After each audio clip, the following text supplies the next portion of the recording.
Hey guys, it's Sarah. Thank you so much for watching. So today I have another review roundup video for you. So I'm just going to be sharing some quick reviews on several new products that I have been testing out lately. And for these videos, I usually like to keep the number of products right around 5 to 10.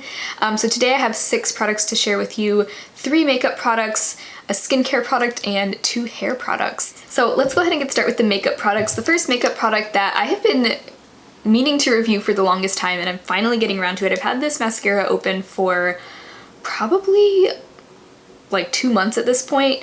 It's the Covergirl Exhibitionist mascara, and I have it in the shade Very Black. I usually go for the blackest shade available because, I mean, I just want my lashes to look as dramatic as possible. But this is one of those that has a wand that's kind of reminiscent of the Too Faced Better Than Sex mascara, L'Oreal Lash Paradise. I think Flower Beauty is also making one with this type of a wand as well.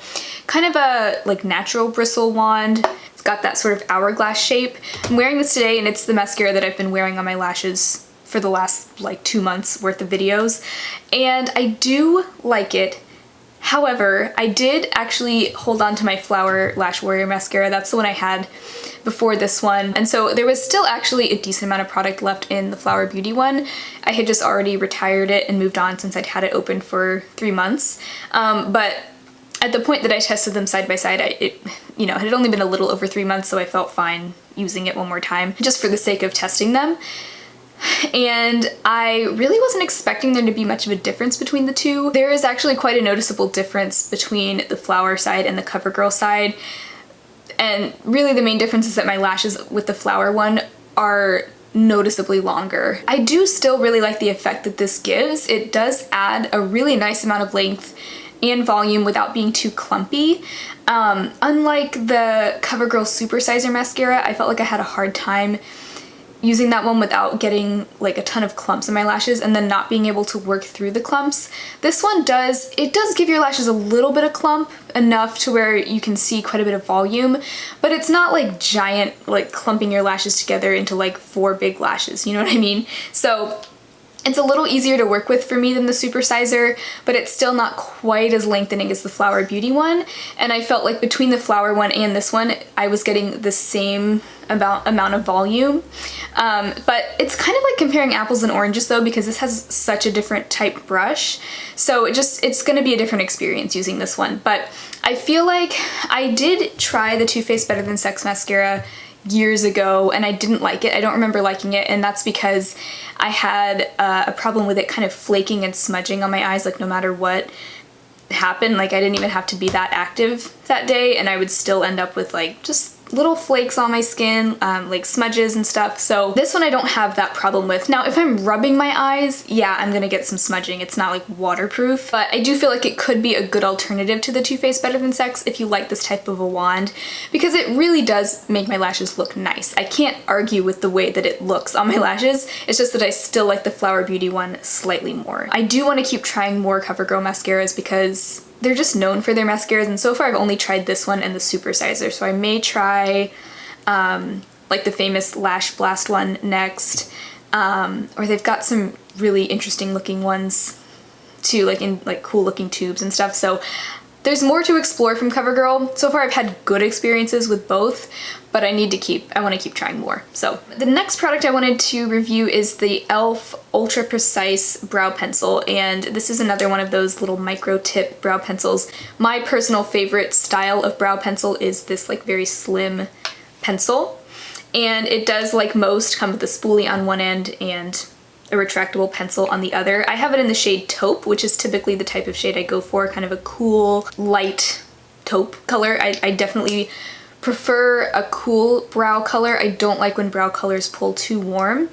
And this is what I'm wearing in my brows today, and I really do like the formula of this. I feel like the formula is very similar to the Covergirl Ultra Fine Brow Pencil that I love.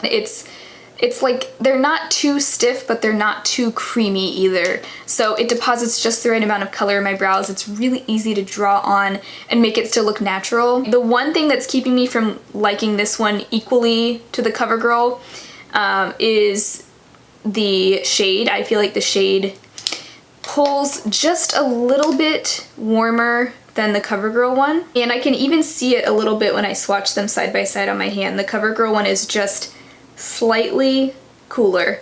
And it's hardly even noticeable, but when I do look up close, the e.l.f. one does pull slightly warm, and it does look that way in my brows too. And I feel like when I have a little bit of warmth in my brows, they just look a little bit less natural. Even though I do have some warmth to my hair, I like for my brows to not be too warm because I feel like it looks super obvious that I have them filled in and not in a good way. So for that reason, the Covergirl one still comes out on top for me. Aside from the shade being slightly off, I do think it's a really nice brow pencil, so if you don't have my exact shade of brows, then you might not have that same problem. So I do think it's worth a shot if you're looking for a good drugstore, like, brow whiz dupe kind of thing. I do think it's a great product, it's just not quite there for me with the shade. And then the final makeup product I wanted to quickly review is the Becca Shimmering Skin Perfector Spotlight in the shade Champagne Pop. So this is like the liquid version of Champagne Pop. I have the mini. I bought the set of both the powder and the liquid for like, they had like a $20 glow on the go set. I reviewed the powder version in my last review roundup. The powder version is currently one of my favorite highlighters, and I'm really enjoying the liquid too, but it's just not quite, the shade almost looks different to me than the powder. I would say that the powder version is just has a little bit more of that like almost metallic quality to it.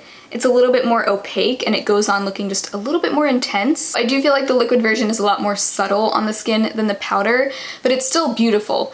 So if you're looking for like a cream version of one of the Becca highlights, I do think it's nice, but just don't expect it to look the same as the powder version because it is definitely it has a very different effect on the skin. I would say of the two, I do prefer the powder though. There's just something really, really special about the way that the powder looks on my skin that I can't even describe it, but I don't feel like the liquid version is quite on that level for me. Okay, so I'm trying to show them both side by side right now. This right here is the liquid and this swatch right here is the powder. So you can see the powder is like even more reflective than the liquid, but the liquid one looks a lot, you know, like dewier, more like a wet kind of look. They're both gorgeous, but I do think they do look quite different on the skin. Okay, next I wanted to review a skincare product from Trader Joe's. I finally feel like I've used this enough times now that I can review it for you. It's their Blueberry and Acai facial scrub, and typically I wouldn't even want to try a facial scrub, but there was just something about this one that drew me in. I think a lot of the reason that I wanted to try it, or that I justified buying it, was that it does contain lactic acid, which is a chemical exfoliant, and typically I do go for chemical exfoliants over physical exfoliants. And so I kind of regretted buying this because I knew it was totally an impulse purchase, but I did want to review it because I have been using it actually a lot lately. I decided to start keeping it in my shower because I find that I'm way more likely to use it when it's in my shower versus at my sink. So I use it probably a couple times a week, maybe 2 to 3 times a week. And while I don't feel like this on its own has like really transformed my skin and like smoothed it out, or, you know, like reduced breakouts or anything like that, for a physical exfoliant, I actually feel like it is very nourishing to my skin. It has a very creamy texture. You can see I've already used probably like half of it. It has a very creamy texture. It really doesn't lather up.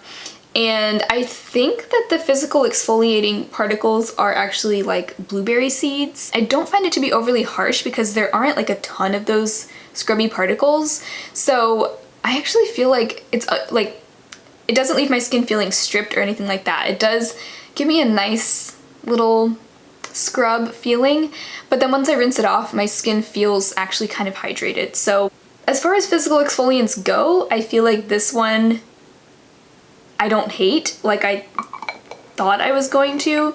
I thought I was going to end up using it as like a foot scrub or something, just because I was like, I don't do physical exfoliants. But I have to say, I have actually really been enjoying it. It smells really good. This does seem to have a lot of good ingredients in it. Like, it has colloidal oatmeal, citric acid, malic and lactic acid, which are both AHAs. I just looked up all the ingredients on Paula's Choice Ingredient Dictionary, by the way, in case you're wondering how I got this information. But it does have some fragrance in it too, which it's probably not great for people with sensitive skin. It has just the word flavor as one ingredient, which I think is kind of similar to fragrance. Like it has something added into it that might cause irritation, but it's kind of just, we don't even know what that is. And then it also has lavender flower extract, plus the blueberry seeds that are meant for exfoliating your skin, can cause, you know, micro tears in your skin if you, especially if you're like rubbing way too hard. But I try not to rub too hard. I kind of just like gently work it in, and I don't feel like it's causing any irritation to my skin. I am enjoying it now, but since I know that it's probably not doing much good for my skin, it's not doing much harm either, but it's kind of just in the middle for me. But I enjoy the experience of using it. I still probably wouldn't repurchase, but I am glad that I at least got to try it out, and I will finish it up. But definitely wouldn't recommend it if you have sensitive skin at all. And then the last two products I have to talk about are actually hair products, and I'm not really big into hair products. I'm kind of just really low maintenance with my hair, but I did recently pick up a couple of products from the brand Cake. I think they recently started carrying these at Walgreens, or at least at my Walgreens they had them, and they were having like a buy one get one 50% off, so I was like gonna pick up something anyway, and that just kind of convinced me to go for it, because I've heard good things from a lot of people about this brand, and I think a couple of my subscribers also recommended them. So the two products I got were the Do Gooder, and this is a dry shampoo. They call it a volumizing dry shampoo. And the hairspray is called the Holdout. And the Holdout actually earned a spot in my recent favorites video. So you already know how I feel about this one if you saw that video. I really like this hairspray. I used to not use hairspray at all. Like I went years without even owning a hairspray.